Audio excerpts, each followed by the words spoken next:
Hi students, welcome to another class from Avin's Biology. So in today's class, we are going to discuss about a topic which is related to reproductive health, that is infertility. So most of the married couples, they want to have children. Their physical urge is to have children, but some of them won't be able to produce the children. So ಒಂದಷ್ಟು ಮದುವೆ ಆದ್ಮೇಲೆ ಏನಿರುತ್ತೆ, ಒಂದು natural ಆಗಿ ಮದುವೆ ಮಗು ಆಗ್ಬೇಕು ಅಂತ ಇರುತ್ತೆ. ಬಟ್ ಒಂದಷ್ಟು ಕಪಲ್ಸ್ಗೆ ಮಗು ಆಗಲ್ಲ. ಸೊ ಅಂತ ಕಪಲ್ಸ್ ನ ನಾವೇನಂತ ಕರಿತೀವಿ, ಇನ್ಫರ್ಟೈಲ್ ಕಪಲ್ಸ್ ಅಂತ ಕರಿತೀವಿ. ಏನಂತ ಕರಿತೀವಿ ಅಂತ ಕಪಲ್ಸ್ ನ? ಇನ್ಫರ್ಟೈಲ್ ಕಪಲ್ಸ್ ಅಂತ ಕರಿತೀವಿ. ಸೊ ಏನಿರ್ಬೋದು ರೀಸನ್ಸ್ ಅಂದ್ರೆ, there might be so many reasons. It may be physical, they have some physical problems or physiological problems ಇರ್ಬೋದು, ಅಥವಾ it may be one psychological problems, ಅಥವಾ ಕಂಜೆನೇಟಲ್ ಪ್ರಾಬ್ಲಮ್ಸ್ ಇರ್ಬೋದು. By birth ಏನಿರ್ಬೋದು ಅವರಿಗೆ ಪ್ರಾಬ್ಲಮ್ಸ್ ಇರ್ಬೋದು. So ಈ ತರ ಬೇರೆ ಬೇರೆ ಪ್ರಾಬ್ಲಮ್ಸ್ ಇಂದ ಏನಾಗುತ್ತೆ, ಅವರು ಏನ್ ಮ್ಯಾರಿಡ್ ಕಪಲ್ಸ್ ಇರ್ತಾರೆ ಅವ್ರು ಇವೊಂದು they have unprotected sex. So unprotected sex ಮಾಡಿದ್ರು ಕೂಡ ಅವ್ರು ಏನ್ ಮಾಡಕ್ಕಾಗಲ್ಲ, ಮಕ್ಕಳನ್ನ ಮಾಡಕ್ಕೆ ಆಗಲ್ಲ. ಸೊ ಅಂತದನ್ನ ನಾವೇನಂತ ಕರಿತೀವಿ, ಇನ್ಫರ್ಟಿಲಿಟಿ ಅಂತ ಕರಿತೀವಿ. ಸೊ ಕರೆಕ್ಟ್ ಆಗಿ ಡೆಫಿನೇಷನ್ ಹೇಳ್ಬೇಕಂದ್ರೆ, it is the inability of the couples to produce children even after 2 years of unprotected sexual cohabitation ಅಂತ ಹೇಳ್ತಾರೆ. ಸೊ ಏನ್ ಹೇಳ್ತಾರೆ infertility definition? inability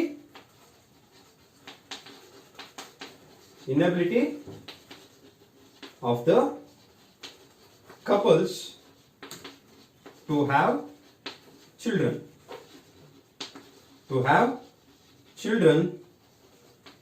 even after 2 years of unprotected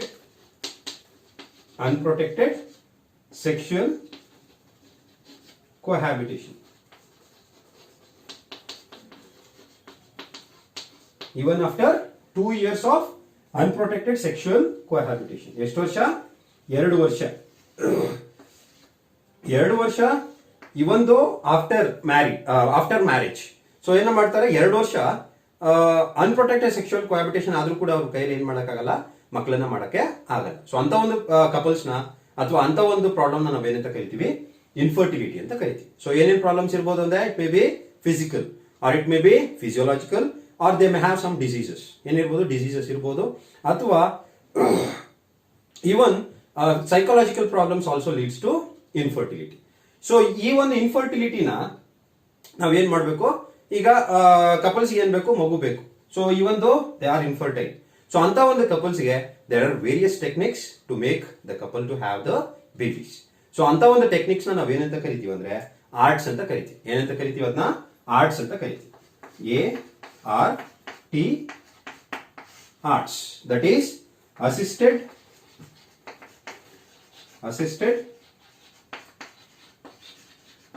reproductive techniques. ಏನಂತ ಕರಿತೀವಿ ಅದನ್ನ? Assisted reproductive techniques. ಯಾರಿಗೆ assisted reproductive techniques ನ use ಮಾಡೋದು? Those couples who are unable to produce children. So ಅಂತ ಒಂದು ಟೆಕ್ನಿಕ್ಸ್ ನ ನಾವೇನಂತ ಕರಿತೀವಿ, ಅಸಿಸ್ಟೆಡ್ ರಿಪ್ರೊಡಕ್ಟಿವ್ ಟೆಕ್ನಿಕ್ಸ್ ಅಂತ ಕರಿತೀವಿ. ಸೊ ವಾಟ್ ಆರ್ ARTs ಅಂತ ಕೇಳ್ತಾರೆ. ARTs, those are the techniques which are used by the infertile couples to have children. So ಅದನ್ನ ನಾವೇನಂತ ಕರಿತೀವಿ, ARTs ಅಂತ ಕರಿತೀವಿ. It is the technique which is used by infertile couples to have children. So ಅಂತ techniques ನ ನಾವೇನಂತ ಕರಿತೀವಿ, ARTs ಅಂತ ಕರಿತೀವಿ, ಅಥವಾ ಅದನ್ನ ಅಸಿಸ್ಟೆಡ್ ರಿಪ್ರೊಡಕ್ಟಿವ್ ಟೆಕ್ನಿಕ್ಸ್ ಅಂತ ಕರೀತಾರೆ. ಸೊ ಇಲ್ಲಿ there are various assisted reproductive techniques. So ಅದಕ್ಕೆ first one is your IVF ಅಥವಾ ಅದನ್ನ ಟೆಸ್ಟ್ ಟ್ಯೂಬ್ ಬೇಬಿ ಅಂತ ಕರಿತೀವಿ. ಏನಂತ ಕರಿತೀವಿ ಅದನ್ನ? ಟೆಸ್ಟ್ ಟ್ಯೂಬ್ ಬೇಬಿ ಅಂತ ಕರೀತಾರೆ. ಏನಂತ ಕರೀತಾರೆ ಅದನ್ನ? IVF, or it is also commonly called test tube baby ಅಂತ ಕರೀತಾರೆ. And the second ART is gift. That is gamete intra-fallopian transfer. That is the third ART and second ART, and the third ART is your artificial insemination. Third one ಯಾವುದು? Artificial insemination. And the fourth ART is the ICESI. That is intracytoplasmic sperm injection. So that is your fourth ART. So these are the techniques that have been used as ART, and we need to discuss one by one in detail. So ARTs ಯಾರಿಗೆ use ಮಾಡೋದು? For the infertile couples. ಯಾಕೆ? ಅವ್ರಿಗೆ ಏನ್ ಮಾಡಕ್ಕಾಗಲ್ಲ, ಮಕ್ಕಳು ಮಾಡಕ್ಕೆ ಆಗಲ್ಲ ಇವೊಂದು after 2 years of unprotected sexual intercourse. ಅವ್ರೇನ್ ಮಾಡಬಹುದು, ಮಕ್ಕಳು ಬೇಕು ಅಂದಾಗ they can go for assisted reproductive techniques. Assisted reproductive techniques ಅಲ್ಲಿ ಯಾವ್ದಾವ್ದಿದೆ, ಇನ್ವಿಟ್ರೋ ಫರ್ಟಿಲೈಸೇಷನ್ ಇದೆ, ಅದನ್ನ ಏನಂತ ಕಾಮನ್ ಆಗಿ ಏನಂತ ಕರೀತಾರೆ, ಅದನ್ನ ಟೆಸ್ಟ್ ಟ್ಯೂಬ್ ಬೇಬಿ ಅಂತ ಕರೀತಾರೆ. And second one is the gift, that is gamete intra fallopian transfer. And third is artificial insemination, and the fourth is intracytoplasmic sperm injection. So these are the various ARTs available, and we need to discuss one by one in detail. So first we'll take up the IVF, that is test tube baby na togolana. First we'll discuss about the yavado IVF.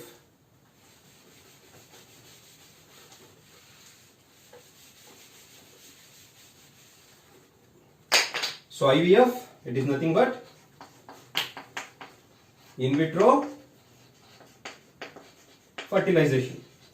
In IVF andre in vitro fertilization, it is also called as, commonly called as, ಏನಂತ ಕರೀತಾರೆ ಅದನ್ನ, test tube baby ಅಂತ ಕರೀತಾರೆ.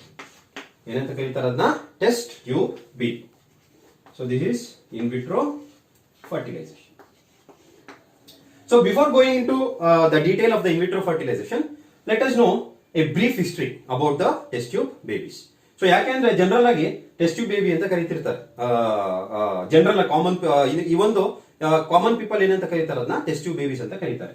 So ಅವರಿಗೆ ಇನ್ vitro fertilisation ಅಂದ್ರೆ ಅಷ್ಟೊಂದು idea ಇಲ್ಲ. And even they may don't have the idea of what is test tube baby. So that's why let us see history in brief. Test tube baby ಏನ್ history ಇದೆ ಅಂತ. So this test tube baby, this was first experimented, first time it was experimented in the year 1959. ಯಾವ year ಅಲ್ಲಿ ಇದನ್ನು first time experiment ಮಾಡಿದ್ದು, 1959 by a doctor named as Dr. Petrucci. So ಯಾರು first time ಇದನ್ನ experiment ಮಾಡೋದು, ಯಾವ scientist, is by the name doctor Petrucci. ಏನು ಯಾವ ಇಯರ್ ಅಲ್ಲ ಅದು, 1959. ಸೊ ಇದು ಅನ್ಸಕ್ಸಸ್ಫುಲ್ ಆಗುತ್ತೆ. ಯಾಕೆ ಅಂದ್ರೆ the test tube baby which the Dr. Petrucci experimented survived only for 29 days.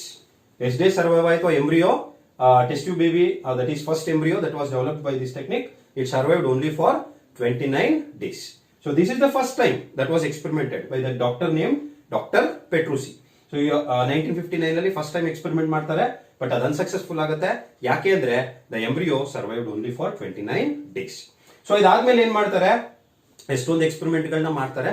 ಎಷ್ಟೊಂದು ಎಕ್ಸ್ಪೆರಿಮೆಂಟ್ ಗಳನ್ನ ಮಾಡಿದಾದ್ಮೇಲೆ the first success that the test tube baby ಯಾವಾಗ ಫಸ್ಟ್ ಸಕ್ಸಸ್ ಆಗುತ್ತೆ, it was in the year 1978. ಯಾವ ಇಯರ್ ಅಲ್ಲಿ, 1978. ಸೊ ಇಲ್ಲಿ 1978 ಅಲ್ಲಿ ಏನ್ ಮಾಡ್ತಾರೆ, ಫಸ್ಟ್ ಸಕ್ಸಸ್ ಆಗುತ್ತೆ. ಇಲ್ಲಿ ಯಾರು ಬರ್ತಾರೆ ಅಂದ್ರೆ ಯಾವ ಇಯರ್ ಅಲ್ಲಿ, 1978. ಇಲ್ಲಿ ಇಬ್ರು ಡಾಕ್ಟರ್ಗಳು ಬರ್ತಾರೆ. ಸೊ ಇಬ್ರು ಡಾಕ್ಟರ್ ಇಲ್ಲಿ 1978 ಅಲ್ಲಿ ಫಸ್ಟ್ ಟೈಮ್ ಸಕ್ಸಸ್ಫುಲ್ ಆಗಿ ಟೆಸ್ಟ್ ಟ್ಯೂಬ್ ಬೇಬಿನ ಕ್ರಿಯೇಟ್ ಮಾಡ್ತಾರೆ. ಒಬ್ರು ಡಾಕ್ಟರ್ ಬಂದು ಡಾಕ್ಟರ್ ಸ್ಟೆಪೋಟಿ ಅಂತ, doctor Steptoe. And the second doctor is doctor Robert Edward.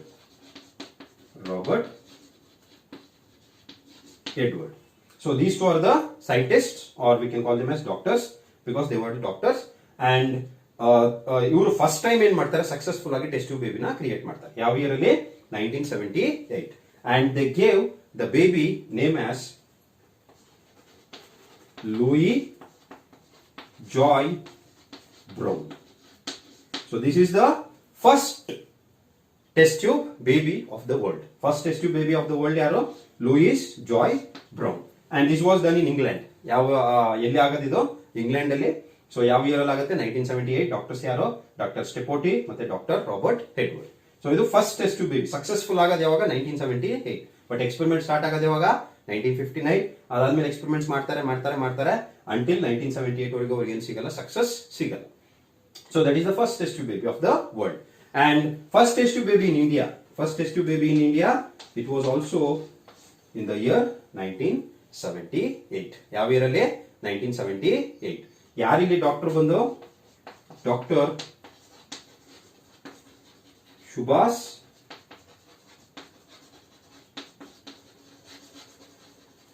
ಮುಖ್ಯೋಪಾಧ್ಯಾಯ. ಯಾರು doctor, doctor Subhash Mukhopadhyay. So this is very important. ಅಂದ್ರೆ ನಿಮ್ ಎಕ್ಸಾಮ್ ಪಾಯಿಂಟ್ ಇಂಪಾರ್ಟೆಂಟ್ ಅಲ್ಲ, but you should know about this person, that is doctor Subhash Mukhopadhyay. So is the first person in India to create a successful test tube baby in India. So ಯಾರು? Doctor Subhash Mukhopadhyay and is from West Bengal. ಯಾವ state ಇಂದ ಅವರು? West Bengal. And ಇವ್ರು ಏನ್ ಮಾಡ್ತಾರೆ, ಆ ಒಂದು ಬೇಬಿಗೆ ಏನ್ ಫಸ್ಟ್ ಟೆಸ್ಟ್ ಟ್ಯೂಬ್ ಬೇಬಿ ಇಂಡಿಯಾದಲ್ಲಿ ಆಯ್ತು, ಆ ಬೇಬಿಗೆ ಏನೇನು ಹೆಸರು ಕೊಡ್ತಾರೆ? ಕನು ಪ್ರಿಯಾ ಅಗರ್ವಾಲ್ ಅಂತ ನೇಮ್ ಮಾಡ್ತಾರೆ. ಏನ್ ಹೆಸರು? Kanupriya Agarwal. And even she is also called as Durga ಅಂತ ಕೂಡ ಕರೀತಾರೆ. ಏನಂತ ಕರೀತಾರೆ ಅವ್ರನ್ನ? ದುರ್ಗಾ. ಸೊ ಒಂದೊಂದಷ್ಟು ಹತ್ರ ದುರ್ಗಾ ಅಂತ ಮೆನ್ಷನ್ ಆಗಿರುತ್ತೆ, ಒಂದಷ್ಟು ಹತ್ರ ಕನುಪ್ರಿಯಾ ಅಗರ್ವಾಲ್ ಅಂತ ಮೆನ್ಷನ್ ಆಗಿರುತ್ತೆ. So is the name doctor ಯಾರು? ಡಾಕ್ಟರ್ ಸುಭಾಷ್ ಮುಖ್ಯೋಪಾಧ್ಯಾಯ. ಸೊ ಇವರು ಫಸ್ಟ್ ಟೈಮ್ ಇಂಡಿಯಾದಲ್ಲಿ ಫಸ್ಟ್ ಟೆಸ್ಟ್ ಟ್ಯೂಬ್ ಬೇಬಿನ ಕ್ರಿಯೇಟ್ ಮಾಡ್ತಾರೆ. ಇನ್ನೊಂದು ಏನು ಅಂದ್ರೆ, ಈ ಯಾವುದು first test tube baby of the world ಮತ್ತೆ first test tube baby of ಇಂಡಿಯಾಗೆ ಡಿಫರೆನ್ಸ್ ಇರೋದು ಎಷ್ಟು? ಬರೀ 67 ಡೇಸ್ ಮಾತ್ರ. ಎಷ್ಟು ಡಿಫರೆನ್ಸ್ ಇದೆ? 67 ಡೇಸ್. ಅಂದ್ರೆ first test tube baby of the world ಆದ್ಮೇಲೆ 67 ಡೇಸ್ ಅಲ್ಲಿ ಇಂಡಿಯಾದಲ್ಲಿ ಏನಾಗುತ್ತೆ? First test tube baby create ಮಾಡ್ತಾರೆ. ಯಾರು ಮಾಡೋದು? ಡಾಕ್ಟರ್ ಸುಭಾಷ್ ಮುಖ್ಯೋಪಾಧ್ಯಾಯ. ಸೊ ಇನ್ನೊಂದು ಏನು ಅಂದ್ರೆ, ಈ ಸುಭಾಷ್ ಮುಖ್ಯೋಪಾಧ್ಯಾಯ ಏನು ಅಂದ್ರೆ, ಇವರು ವರ್ಕ್ ಅನ್ನ ಐಡೆಂಟಿಫೈ ಮಾಡಲ್ಲ. ಇವ್ರ ವರ್ಕ್ ಅನ್ನ ಏನ್ ಮಾಡಲ್ಲ, ಇವನ್ ಇಂಡಿಯಾ ಗೌರ್ಮೆಂಟ್ ಆಗ್ಬೋದು ಅಥವಾ ವೆಸ್ಟ್ ಬೆಂಗಾಲ್ ಸ್ಟೇಟ್ ಗೌರ್ಮೆಂಟ್ ಏನಿತ್ತು ಅವ್ರು ಏನ್ ಮಾಡಲ್ಲ, ಅದನ್ನ ಐಡೆಂಟಿಫೈ ಮಾಡಲ್ಲ. ಸೊ ಹಂಗಾಗಿ ಏನ್ ಮಾಡ್ತಾರೆ, ವಿತ್ ದಟ್ ಆ ಒಂದು ಇದರಿಂದ ಏನ್ ಮಾಡ್ತಾರೆ ಇವರು, ಈ ಡಾಕ್ಟರ್ ಏನ್ ಮಾಡ್ತಾರೆ ಸೂಸೈಡ್ ಮಾಡ್ಕೋತಾರೆ. ಸೊ ತುಂಬಾ ಒಂದು ಟ್ರಾಜಿಕ್ ಎಂಡ್ ಆಗುತ್ತೆ ಇವ್ರದ್ದು. ಯಾರ್ದು? ಡಾಕ್ಟರ್ ಸುಭಾಷ್ ಮುಖ್ಯೋಪಾಧ್ಯಾಯ. ಸೊ ಯಾಕೆ ಅಂದ್ರೆ ಇವರು ಮಾಡಿದ ವರ್ಕ್ ಏನ್ ಮಾಡಲ್ಲ, ಐಡೆಂಟಿಫೈ ಮಾಡಲ್ಲ, ಹಂಗಾಗಿ ಅವ್ರು ಏನ್ ಮಾಡ್ಕೋತಾರೆ, ಸೂಸೈಡ್ ಮಾಡ್ಕೋತಾರೆ. ಸೊ ಅವ್ರ ಬಗ್ಗೆ ಇನ್ನೂ ಡೀಟೇಲ್ಸ್ ನಿಮಗೆ ಬೇಕು ಅಂದ್ರೆ, there is a movie in Hindi that is called Ek doctor ki Maut ಅಂತ ಒಂದು ಮೂವಿ ಇದೆ. ಏಕ್ ಡಾಕ್ಟರ್ ಕಿ ಮೌತ್ ಯಾರ ಬಗ್ಗೆ ಮಾಡಿರೋದು? ಈ ಸುಭಾಷ್ ಮುಖ್ಯೋಪಾಧ್ಯಾಯ ಬಗ್ಗೆನೇ ಮಾಡಿರೋದು. ಸೊ ಇನ್ನೊಂದು ಏನಂದ್ರೆ, ಇವ್ರ ವರ್ಕ್ ಆಫ್ಟರ್ 11 ಇಯರ್ಸ್ ಏನೋ ಇವ್ರ ವರ್ಕ್ ಏನಾಗುತ್ತೆ, ರೆಕಗ್ನೈಸ್ ಮಾಡ್ತಾರೆ. ಯಾರು? ನಮ್ಮ Indian government. So that is about A brief history of the test tube baby. So 1959 ಅಲ್ಲಿ ಎಕ್ಸ್ಪೆರಿಮೆಂಟ್ ಸ್ಟಾರ್ಟ್ ಆಯ್ತು. ಫಸ್ಟ್ ಸಕ್ಸಸ್ ಯಾವಾಗ ಸಿಕ್ತು? 1978. ಅದಾದ್ಮೇಲೆ 67 ಡೇಸ್ ಅಲ್ಲಿ ನಮ್ಮ ಇಂಡಿಯಾದಲ್ಲೂ ಕೂಡ ಫಸ್ಟ್ ಟೆಸ್ಟ್ ಟ್ಯೂಬ್ ಬೇಬಿ ಆಗುತ್ತೆ. That is Kanupriya Agarwal alias Durga. ಯಾರು ಮಾಡೋದು ಅದನ್ನ? ಸುಭಾಷ್ ಮುಖ್ಯೋಪಾಧ್ಯಾಯ ಅಂತ. So this is about brief history. So let us get into detail. ಯಾವುದು ಏನು ಇನ್ವಿಟ್ರೋ ಫರ್ಟಿಲೈಸೇಷನ್ ಅಂದ್ರೆ ಏನು, ಅಥವಾ ಟೆಸ್ಟ್ ಟ್ಯೂಬ್ ಬೇಬಿ ಅಂದ್ರೆ ಏನು ಅಂತ, ಯಾವ ತರ ಏನ್ ಪ್ರೊಸೀಜರ್ ಇದೆ ಅಂತ will get into the detail. So ಇಲ್ಲಿ ಏನ್ ಮಾಡ್ತಾರೆ, ನಾರ್ಮಲ್ ಆಗಿ ಯಾರು ಇನ್ವಿಟ್ರೋ ಫರ್ಟಿಲೈಸೇಷನ್ ಹೋಗ್ತಾರೆ ಅಥವಾ ಟೆಸ್ಟ್ ಟ್ಯೂಬ್ ಬೇಬಿಗೆ ಹೋಗ್ತಾರೆ ಅಂದ್ರೆ, ಫಿಮೇಲ್ ಅಲ್ಲಿ ಫೆಲೋಪಿಯನ್ ಟ್ಯೂಬ್ ಅಲ್ಲಿ ಪ್ರಾಬ್ಲಮ್ ಇದ್ದಾಗ. ಫೆಲೋಪಿಯನ್ ಟ್ಯೂಬ್ ಅಲ್ಲಿ ಏನಿರುತ್ತೆ? ಪ್ರಾಬ್ಲಮ್ ಇರುತ್ತೆ. Even it may have blocked fallopian tube, block ಆಗಿರೋ ಫೆಲೋಪಿಯನ್ ಟ್ಯೂಬ್ ಇರಬಹುದು, ಅಥವಾ there may be some problem in the fallopian tube. ಅಂತವ್ರು ಏನ್ ಮಾಡ್ತಾರೆ, ಈ ಒಂದು ಇನ್ವಿಟ್ರೋ ಫರ್ಟಿಲೈಸೇಷನ್ ಗೆ ಹೋಗ್ತಾರೆ. ಸೊ ಯಾಕೆ ಅಂದ್ರೆ ಇಲ್ಲಿ ಏನಾಗಬೇಕು, ನಾರ್ಮಲ್ ಆಗಿ ಆ ಫೀಮೇಲ್ ಅಲ್ಲಿ ಎಗ್ ಪ್ರೊಡ್ಯೂಸ್ ಆಗ್ತಿರ್ಬೇಕು, ಓವರೀಸ್ ಚೆನ್ನಾಗಿ ಕೆಲಸ ಮಾಡ್ತಿರ್ಬೇಕು, ಅಲ್ಲಿ ಎಗ್ ಪ್ರೊಡ್ಯೂಸ್ ಆಗ್ತಿರ್ಬೇಕು. ಸೊ ಹಾಗೆ ಏನ್ ಮಾಡ್ತಾರೆ ಇವರು, ಇನ್ವಿಟ್ರೋ ಫರ್ಟಿಲೈಸೇಷನ್ ಅಂತ ಟೆಸ್ಟ್ ಟ್ಯೂಬ್ ಬೇಬಿಗೆ ಹೋಗ್ತಾರೆ. So let us see what are the various steps that are involved in vitro fertilization ಅಥವಾ procedure. Let us know the procedure. First ಏನ್ ಮಾಡ್ತಾರೆ ಇಲ್ಲಿ, they will collect the egg. Egg is taken from the mother.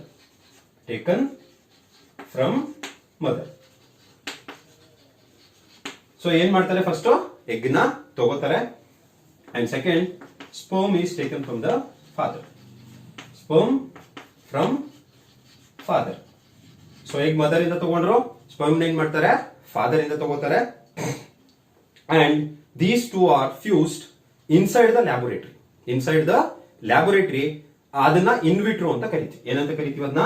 Fertilisation ಎಲ್ಲಾಗುತ್ತೆ ಇಲ್ಲಿ, this is important. Fertilisation ಎಲ್ಲಾಗುತ್ತೆ? Fertilisation is done in vitro. So in vitro. In vitro ಅಂದ್ರೆ that is inside the laboratory, that is outside the body. And outside the body ಆದ್ರೂ ಕೂಡ ಇಲ್ಲಿ conditions ನಮ್ಮ body ಒಳಗಡೆ ಇರೋ ಕಂಡೀಷನ್ಸ್ ಇರುತ್ತೆ. So that is very important. ಇಲ್ಲಿ in vitro ಅಂತ ಯಾಕೆ ಇರ್ತೀವಿ, ಔಟ್ಸೈಡ್ ದ ಬಾಡಿ ಫರ್ಟಿಲೈಸೇಷನ್ ಮಾಡ್ತಿದ್ದಾರೆ, ಬಟ್ ಕಂಡೀಷನ್ಸ್ ಯಾವ ತರ ಇರುತ್ತೆ, same as that in the ಯಾವುದು mother's body. So mother's body ಒಳಗಡೆ ಆಕ್ಚುಲಿ ಫೆಲೋಪಿಯನ್ ಟ್ಯೂಬ್ ಅಲ್ಲಿ ಏನಾಗುತ್ತೆ, ಫರ್ಟಿಲೈಸೇಷನ್ ಆಗುತ್ತೆ, ಎಗ್ ಮತ್ತೆ ಸ್ಪರ್ಮ್ ಮೀಟ್ ಆಗೋದು, that is in the fallopian tube. But ಇಲ್ಲಿ ಫರ್ಟಿಲೈಸೇಷನ್ ಎಲ್ಲಿ ಮಾಡ್ತಿದ್ದಾರೆ, ಬಾಡಿಯಿಂದ ಆಚೆ ಮಾಡ್ತಿದ್ದಾರೆ, ಬಟ್ ಕಂಡೀಷನ್ಸ್ ಯಾವ ತರ ಇರುತ್ತೆ, same as that in the mother's body. So ಅದನ್ನ ನಾವ್ ಏನಂತ ಕರಿತೀವಿ, ಇನ್ ವಿಟ್ರೋ ಅಂತ ಕರಿತೀವಿ. ಏನ್ ಇನ್ ವಿಟ್ರೋ ಅಂದ್ರೆ, fertilization takes place outside the body, but the condition will remain same as inside the body. So that is called as in vitro. In vitro, that's why it is called as in vitro fertilization ಅಂತ ಕರಿತೀವಿ. Fertilisation ಎಲ್ಲ ಆಗ್ತಿದೆ ಇನ್ vitro. So ಇಲ್ಲಿ ಏನ್ ಮಾಡ್ತಾರೆ, in vitro ಅಂದ್ರೆ normal ಆಗಿ laboratories ಅಲ್ಲಿ ಆಗುತ್ತೆ. ಲ್ಯಾಬೋರೇಟರೀಸ್ ಅಲ್ಲಿ ಏನಾಗುತ್ತೆ, they may use Petri dish R any of the glass items. So glass wares ಯಾವ್ದಾದ್ರು ಯೂಸ್ ಮಾಡ್ತಾರೆ. ಸೊ ಗ್ಲಾಸ್ ವೇರ್ಸ್ ಯೂಸ್ ಮಾಡೋದ್ರಿಂದ ಇದಕ್ಕೆ ಏನಂತ ಹೆಸರು ಬಂದಿದೆ, ಟೆಸ್ಟ್ ಟ್ಯೂಬ್ ಬೇಬಿ ಅಂತ ಬಂದಿದೆ. ನಾರ್ಮಲಿ ಗ್ಲಾಸ್ ವೇರ್ಸ್ ಯೂಸ್ ಮಾಡ್ತಾರೆ, that is inside the laboratory. Outside the body ಆಗೋದ್ರಿಂದ ಲ್ಯಾಬೋರೇಟರಿ ಏನ್ ಮಾಡಬಹುದು, they may use any of the glass wares ಯಾವ್ದಾದ್ರು ಯೂಸ್ ಮಾಡಬಹುದು, ಅದ್ರೊಳಗಡೆ ಫರ್ಟಿಲೈಸೇಷನ್ ಆಗ್ಬೋದು. ಬಟ್ ಇಲ್ಲಿ ನಾರ್ಮಲ್ ಆಗಿ ಏನಂತ ಕರೀತಾರೆ, ಅದನ್ನ ಟೆಸ್ಟ್ ಟ್ಯೂಬ್ ಬೇಬಿ ಅಂತ ಕರೀತಾರೆ. ಯಾಕಂದ್ರೆ ಲ್ಯಾಬೋರೇಟರಿ ಅಂತ ಬಂದಾಗ ಇಲ್ಲಿ ನಾರ್ಮಲ್ ಆಗಿ ಟೆಸ್ಟ್ ಟ್ಯೂಬ್ ಬೇಬಿ ಅಂತ ಅದನ್ನ ಏನ್ ಮಾಡ್ತಾರೆ ಹೇಳ್ತಾರೆ. ಫರ್ಟಿಲೈಸೇಷನ್ ಮಾತ್ರ ಇಲ್ಲ ಆಗ್ತಿದೆ, ಲ್ಯಾಬೋರೇಟರಿ ಆಗ್ತಿದೆ. ಫರ್ಟಿಲೈಸೇಷನ್ ಆದ್ಮೇಲೆ ಏನಾಗುತ್ತೆ, ಇಲ್ಲಿ ಫರ್ಟಿಲೈಸೇಷನ್ ಆಗಿದ ತಕ್ಷಣ there will be formation of zygote. So zygote formation ಆಗುತ್ತೆ. ಏನಾಗುತ್ತೆ ಇಲ್ಲಿ, ಝೈಗೋಟ್ ಫಾರ್ಮೇಶನ್ ಆಗುತ್ತೆ. ಈ zygote formation first zygote developmental stage. So initial stages ಅಲ್ಲಿ that will also be taken inside the laboratory. So initial stages of the zygote development ಏನಿದೆ ಅದು ಕೂಡ ಏನಾಗುತ್ತೆ, ಲ್ಯಾಬೋರೇಟರಿ ಒಳಗಡೆ ಆಗುತ್ತೆ. ಫರ್ಟಿಲೈಸೇಷನ್ ಆಯ್ತು, ಫರ್ಟಿಲೈಸೇಷನ್ ಆಗಿದ ತಕ್ಷಣ ಏನ್ ಫಾರ್ಮೇಶನ್ ಆಗುತ್ತೆ, ಝೈಗೋಟ್ ಫಾರ್ಮೇಶನ್ ಆಗುತ್ತೆ. ಈ ಝೈಗೋಟ್ ಇನಿಷಿಯಲ್ ಸ್ಟೇಜಸ್ ಎಲ್ಲ ಆಗ್ತಿರುತ್ತೆ, initial stage of the development ಅದು ಕೂಡ ಲ್ಯಾಬೋರೇಟರಿಲೇ ಆಗ್ತಿರುತ್ತೆ. ಸೊ ಈಗ ಝೈಗೋಟ್ ಏನ್ ಮಾಡಬೇಕು, that has to be transferred into the mother. So ಇಲ್ಲಿ ಈ ಎಂಬ್ರಿಯೋ ಟ್ರಾನ್ಸ್ಫರ್, ಈ ಅದನ್ನೇನಂತ ಕರಿತೀವಿ ನಾವು, ಎಂಬ್ರಿಯೋ ಟ್ರಾನ್ಸ್ಫರ್ ಅಂತ ಕರಿತೀವಿ. ಆ ಎಂಬ್ರಿಯೋ ಟ್ರಾನ್ಸ್ಫರ್ ಇದಕ್ಕೆ ಎರಡು ತರ ಮೆಥಡ್ಸ್ ಇದೆ. ಎಂಬ್ರಿಯೋ ಟ್ರಾನ್ಸ್ಫರ್ ಎಷ್ಟು ತರ ಮೆಥಡ್ಸ್ ಇದೆ, ಎರಡು ಮೆಥಡ್ ಇದೆ. The first method of embryo transfer. So zygote ಇದನ್ನ ಎಂಬ್ರಿಯೋ ಟ್ರಾನ್ಸ್ಫರ್. ಸೊ ಝೈಗೋಟ್ ಆಯ್ತು, ಝೈಗೋಟ್ ನೆಕ್ಸ್ಟ್ ಏನಾಗುತ್ತೆ, ಎಂಬ್ರಿಯೋ ಆಗುತ್ತೆ. ಸೊ ಎಂಬ್ರಿಯೋನ ಟ್ರಾನ್ಸ್ಫರ್ ಎಲ್ಲಿಗೆ ಮಾಡಬೇಕು, ಮತ್ತೆ ಮದರ್ಸ್ ವೂಂಬಿಗೆ ಮಾಡಬೇಕು ಅಥವಾ ಮದರ್ಸ್ ಬಾಡಿಗೆ ಮಾಡಬೇಕು. ಸೊ ಅದು ಎರಡು ತರ ಟೆಕ್ನಿಕ್ಸ್ ಇದೆ. The first technique is called as GIFT ಅಂತ ಕರಿತೀವಿ. ಏನಂತ ಕರಿತೀವಿ ಅದನ್ನ, GIFT. That is zygote intra fallopian transfer. ಏನ್ ಜಿಫ್ಟ್ ಅಂದ್ರೆ, zygote intra fallopian transfer. So ಇಲ್ಲಿ ಏನ್ ಎಂಬ್ರಿಯೋ ಆಗಿದೆ ಅಥವಾ ಝೈಗೋಟ್ ಏನ್ ಫಾರ್ಮೇಶನ್ ಆಗಿದೆ ಅದನ್ನ ಎಲ್ಲಿ ಟ್ರಾನ್ಸ್ಫರ್ ಮಾಡ್ತಾರೆ, ಫೆಲೋಪಿಯನ್ ಟ್ಯೂಬ್ಗೆ ಟ್ರಾನ್ಸ್ಫರ್ ಮಾಡ್ತಾರೆ. ಎಲ್ಲಿ ಟ್ರಾನ್ಸ್ಫರ್ ಮಾಡ್ತಾರೆ, ಫೆಲೋಪಿಯನ್ ಟ್ಯೂಬ್. ಇದು ಯಾವಾಗ ಫೆಲೋಪಿಯನ್ ಟ್ಯೂಬ್ಗೆ ಟ್ರಾನ್ಸ್ಫರ್ ಮಾಡ್ಬೇಕಂದ್ರೆ, if the zygote is with in 8 celled stage, still before 8 celled stage. So ಇದು ಇಂಪಾರ್ಟೆಂಟ್. ಎಷ್ಟು ಸೆಲ್ ಸ್ಟೇಜ್ ಇದ್ದಾಗ ಅದನ್ನ ಫೆಲೋಪಿಯನ್ ಟ್ಯೂಬ್ಗೆ ಟ್ರಾನ್ಸ್ಫರ್ ಮಾಡಬಹುದು, 8 cell ಸ್ಟೇಜ್ ಅಥವಾ ಅದಕ್ಕಿಂತ ಒಳಗಡೆ ಇರಬೇಕು. ಏನಾಗುತ್ತೆ, ಈಗ ಝೈಗೋಟ್ ಫಾರ್ಮೇಶನ್ ಆಗುತ್ತೆ, 1 cell 2 cell ಆಗುತ್ತೆ, 2 4 ಆಗುತ್ತೆ, 4 8 ಆಗುತ್ತೆ, 8 16 ಆಗುತ್ತೆ, 32 ಆಗುತ್ತೆ. ಇದೇ ತರ ಮಲ್ಟಿಪ್ಲೈ ಆಗ್ತಾ ಹೋಗ್ತಿರುತ್ತೆ. ಸೊ ಈಗ 8 cell ಸ್ಟೇಜ್ ಅಥವಾ ಅದಕ್ಕಿಂತ ಒಳಗಡೆ ಇದ್ದಾಗ ಝೈಗೋಟ್ ನಾವು ಎಲ್ಲಿ ಟ್ರಾನ್ಸ್ಫರ್ ಮಾಡಬಹುದು, ಫೆಲೋಪಿಯನ್ ಟ್ಯೂಬ್ಗೆ ಟ್ರಾನ್ಸ್ಫರ್ ಮಾಡಬಹುದು. ಎಲ್ಲಿ ಟ್ರಾನ್ಸ್ಫರ್ ಮಾಡಬಹುದು ಅದನ್ನ, fallopian tube. So that is zygote intra fallopian transfer. So ಇದು ಫಸ್ಟ್ ಮೆಥಡ್. ಸೊ ಇನ್ನೊಂದು ಮೆಥಡ್ IUT ಅಂತ ಕರಿತೀವಿ. ಏನಂತ ಕರಿತೀವಿ, IUT. That is intra uterine transfer. ಏನದು, ಇಂಟ್ರಾ ಯುಟಿರೈನ್ ಟ್ರಾನ್ಸ್ಫರ್. ಈಗ ಇಲ್ಲಿ ಏನ್ ಮಾಡ್ತಾರೆ, ಝೈಗೋಟ್ ನ ಡೈರೆಕ್ಟ್ ಆಗಿ ಎಲ್ಲಿ ಟ್ರಾನ್ಸ್ಫರ್ ಮಾಡ್ತಾರೆ, ಯುಟಿರಸ್ ಒಳಗಡೆ ಟ್ರಾನ್ಸ್ಫರ್ ಮಾಡ್ತಾರೆ.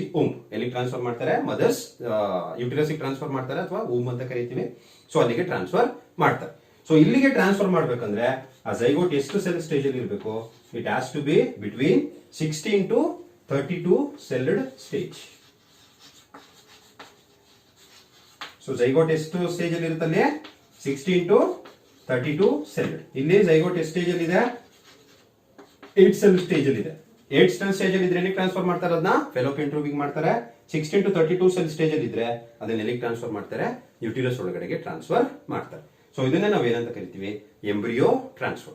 ಸೊ ಇನ್ನೊಂದ್ಸರಿ ಹೇಳ್ತೀನಿ, ಕರೆಕ್ಟ್ ಆಗಿ ಅರ್ಥ ಮಾಡ್ಕೊಳ್ಳಿ. What is IVF, in vitro fertilization.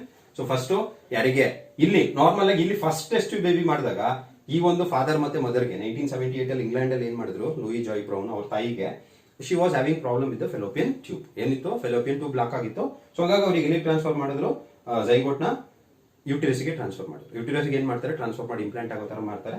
So that is in the 16 to 32 celled stage.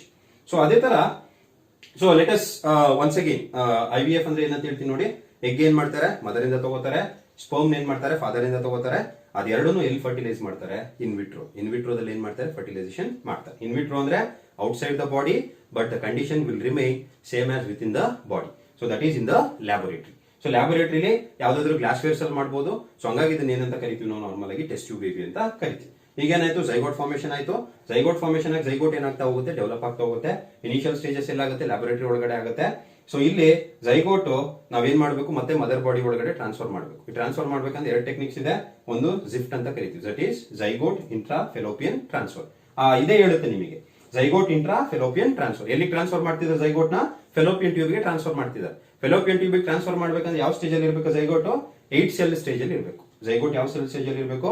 8 ಇರಬೇಕು, ಅಥವಾ ಅದಕ್ಕಿಂತ ಒಳಗಡೆ ಇರಬೇಕು, ಅದಕ್ಕಿಂತ ಜಾಸ್ತಿ ಇರಬಾರ್ದು. ಸೊ ನೆಕ್ಸ್ಟ್ ಇಲ್ಲಿ ಟ್ರಾನ್ಸ್ಫರ್ ಮಾಡಬಹುದು, ಅದನ್ನ ಯುಟಿರಸ್ ಟ್ರಾನ್ಸ್ಫರ್ ಮಾಡಬಹುದು.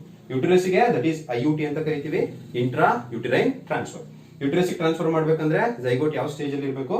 16 to 32 ಸೆಲ್ಡ್ ಸ್ಟೇಜ್. ಸೊ ಈ ಎರಡು ಟೆಕ್ನಿಕ್ಸ್ ನ ಎಂಬ್ರಿಯೋ ಟ್ರಾನ್ಸ್ಫರ್ ಟೆಕ್ನಿಕ್ಸ್ ಅಂತೀವಿ. ಒಂದು ಜಿಫ್ಟ್, ಇನ್ನೊಂದು IUT. ಸೊ ಈ ಟ್ರಾನ್ಸ್ಫರ್ ಆದ್ಮೇಲೆ ಏನಾಗುತ್ತೆ, ಝೈಗೋಟ್ ಮದರ್ಸ್ ಬಾಡಿ ಒಳಗಡೆ ಹೋಗುತ್ತೆ. So it may be to the fallopian tube or to the uterus. ಅಲ್ಲೇನಾಗುತ್ತೆ, ಮತ್ತೆ ನಾರ್ಮಲ್ ಡೆವಲಪ್ಮೆಂಟ್ ಏನಾಗುತ್ತೆ, ಸ್ಟಾರ್ಟ್ ಆಗುತ್ತೆ. ಸೊ ಇಲ್ಲಿ ಮದರ್ ಟ್ರಾನ್ಸ್ಫರ್ ಮಾಡ್ಬೇಕಂದ್ರೆ ಇದೆಲ್ಲ ಆಗಕ್ಕಿಂತ ಮುಂಚೆ ಏನ್ ಮಾಡ್ತಾರೆ, ಮದರ್ ಬಾಡಿನ ಪ್ರಿಪೇರ್ ಮಾಡ್ತಾರೆ. So they will give some treatment to make the mother's body to receive the zygote. So zygote receive ಆದ್ಮೇಲೆ ಏನಾಗುತ್ತೆ, ಮದರ್ಸ್ ಬಾಡಿ ಒಳಗಡೆ ಅದೇನಾಗುತ್ತೆ, ಡೆವಲಪ್ಮೆಂಟ್ ಆಗುತ್ತೆ. That is gestation period. So 9 months ಏನ್ ಗೆಸ್ಟೇಷನ್ ಪೀರಿಯಡ್ ಇದೆ, ಅದು ಮದರ್ಸ್ ಬಾಡಿ ಒಳಗಡೆ ಆಗುತ್ತೆ. Then the baby will be delivered. So that is your ಯಾವುದು IVF, that is in vitro fertilization or the test tube PET. So I hope you understand this topic, and there are many more ARTs, that is assisted reproductive technologies. So we'll discuss all those techniques in the next class. I'll stop here. Thank you.